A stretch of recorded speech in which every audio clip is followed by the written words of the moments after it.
All right, so MrBeast has been dealing with a lot of backlash recently, and now it seems like the Chris Tyson situation might be the least of his worries because he's pretty much getting exposed for everything all at once. And the way he's been handling it just seems to be making things worse. Like he's deleting comments, he's trying to have videos taken down, and he's sending out cease and desist letters. And he's also trying to have the site with Chris's Discord messages removed, which at this point, I don't know why, because the messages are already out there. And I think we've seen the worst of it at this point, but the fact that he's trying to have it removed makes you think maybe there's more he's trying to hide. So the way he's going about all this is just making things look worse for himself.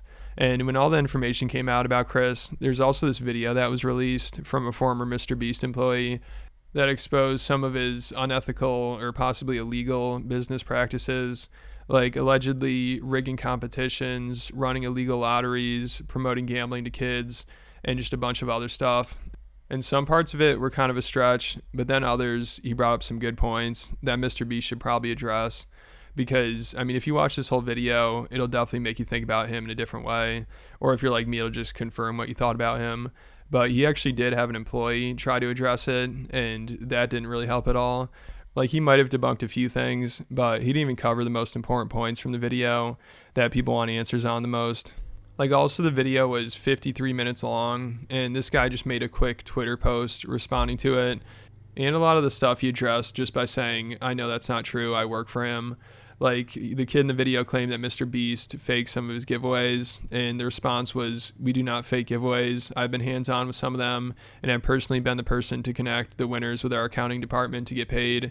You also suggest that we didn't spend $1 million on Samsung phones, and I can assure you we did. Another lie from you. And then he said I could keep going, but I don't want this to be long. But it's funny he ends it without addressing some of the most important points.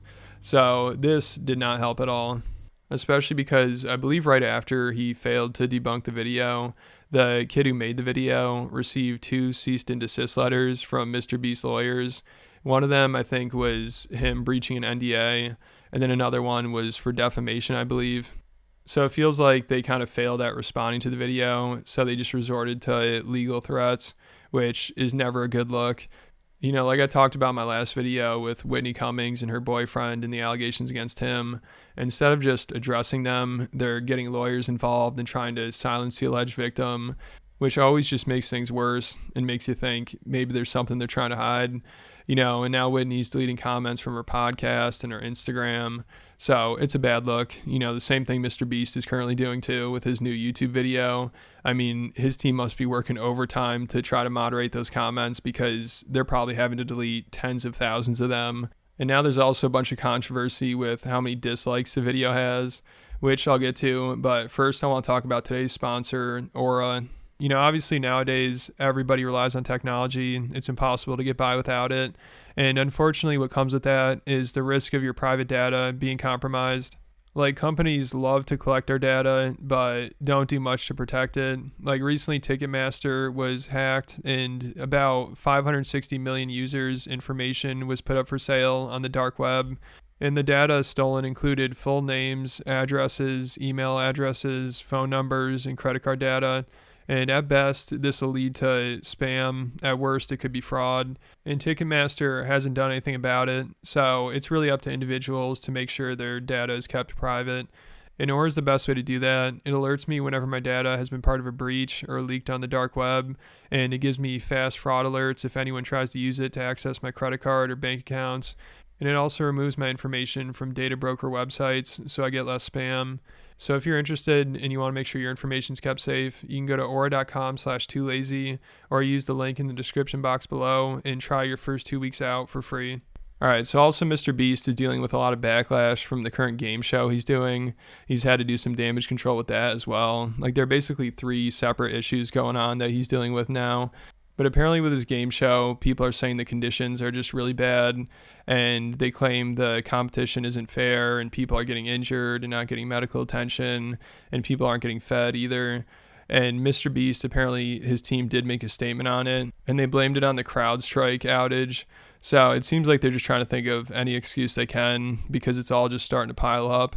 Like, even the Chris Tyson situation, he kind of got ahead of that by getting rid of him and making a statement. But, I mean, looking at that statement now, it's clear MrBeast I don't know if he knew about everything, but he knew about quite a bit.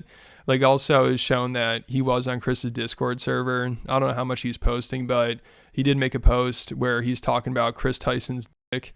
So that's not great.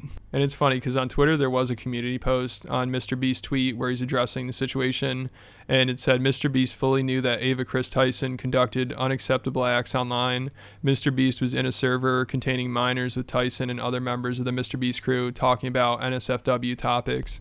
But then it was removed at some point. I'm sure MrBeast made sure to get rid of that. And also, like I said, he just posted a new video. And now there's all this controversy about that because, of course, he's been deleting a ton of comments. Like, if it weren't for them deleting them, I'm sure the top ones would all be just telling him to address the allegations or making some reference to that. And then also, of course, people are arguing about how many dislikes the video has because obviously on YouTube you can't tell anymore, which is annoying as hell. So you have to go to a separate website or you have to get like a browser extension or something. And if you do that, apparently it shows that it's getting a ton of dislikes.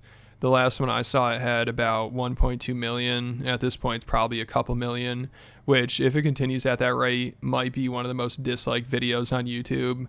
But apparently now people are trying to argue that the dislike count you get from these third-party apps isn't trusted, which I've never heard before. Usually people refer to that and it seems to be pretty accurate, but apparently now it's insanely inaccurate. Like Drama Alert, they originally reported that his video was getting a ton of dislikes, but then they deleted the tweet and apologized and said that fellow creators reached out and they said that the third-party apps aren't trusted, and they got in contact with MrBeast and they got the real numbers, and apparently it only had 4,700 dislikes. So it had a 99.6% like to dislike ratio. But the screenshot they first posted just looked kind of fake, and obviously it's just hard to believe that MrBeast, like the biggest YouTuber who's going through a ton of controversy right now, only had 4,700 dislikes on his video. I know it's within only like the first maybe 5 or 6 hours, but still, he's gonna be getting way more dislikes than that. And they're basically saying the third-party apps that people have used to figure out the dislikes on videos is just completely off, like not even close at all. I'd understand if it was off a little bit, but to say it's off by 495,000 dislikes is ridiculous. So I'm just more inclined to believe it's closer to what the apps are saying over what MrBeast is telling Keemstar. And then he posted another screen recording that I guess MrBeast sent him, where they're refreshing it to show how many dislikes and likes it has. And now it's up a little more to like 37,000, but I don't know, it's still hard to believe. Because again, MrBeast is the biggest YouTuber and he's going through a ton of controversy that's in the news. Like everybody's kind of hearing about this. And even though his fans are mostly kids that either don't care or haven't heard about it, there's still a lot of people that I'm sure clicked on the video just to dislike it or comment on it or read the comments.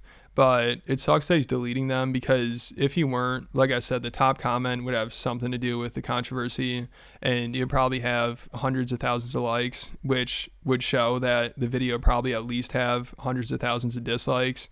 Like there's this other really big YouTuber who I think worked on MrBeast's recent video or like was in it or something, and he made his own video about it. And the top comments are, "Not a good time, Ryan," and "Yeah, the timing of this ain't it, Chief." So it doesn't look like he's deleting comments, but this shows that MrBeast's video would for sure have similar comments to this, but much worse. So I think MrBeast is just trying to do whatever damage control he possibly can. And I mean, he's obsessed with YouTube. That's all he cares about. So if he were to have one of the most disliked videos, I'm sure he'd be embarrassed about that. Like that would probably crush him. So he obviously wouldn't want people knowing that. But so far, his views definitely haven't been affected by this. Like his last video had by far the most out of his past 10, which makes sense because, first of all, his audience is mostly kids. So they either haven't heard about this or they just don't care. And then also, because of all the backlash recently and MrBeast's name being in the news every day and people hearing so much about him, it's obviously going to get more people to click on his video who normally wouldn't, maybe just to see what the comments are like or leave a comment or leave a dislike. So MrBeast could get away with just not addressing any of it and trying to move forward. But I think like older people, at least, it definitely has changed their perception of him. And he used to make a lot of podcast appearances, but if he doesn't want to talk about any of this, it might be hard to do that now because obviously this is what people are going to want to ask him about. And YouTube is pretty much all he talks about when he's on podcasts. So it's going to be hard to avoid this if he's going to want to continue doing them. But I guess we'll see. Maybe he will address it. I don't know. Let me know what you guys think down in the comments. And then if you want any extra content from me or if you want to help support the channel, make sure you check out my Patreon. There are over 80 videos on there, so there's a lot to go through. If you're interested, I'll also put a link to that in the description.